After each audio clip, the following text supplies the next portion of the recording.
এই ভিডিওতে আমরা দেখব কিভাবে ইসেফ সফটওয়্যারের মাধ্যমে আমরা আমাদের ডাটা এন্ট্রি করতে পারি। প্রথমে আমরা কর্পোরেট থেকে ইসেফের যে লিঙ্কটি আছে সেটি কপি করে নিব।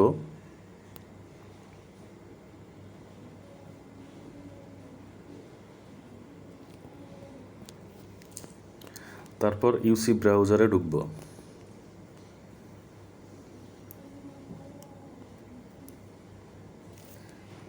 ইউসি ব্রাউজারের কপি করা লিঙ্কটি এখানে পেস্ট করে দেব।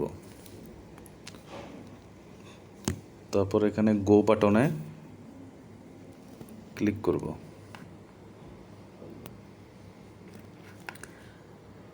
এরকম একটি ইন্টারফেস চলে আসবে। এখান থেকে আমরা আমাদের শাখার share, loan, provident fund, leave approval সহ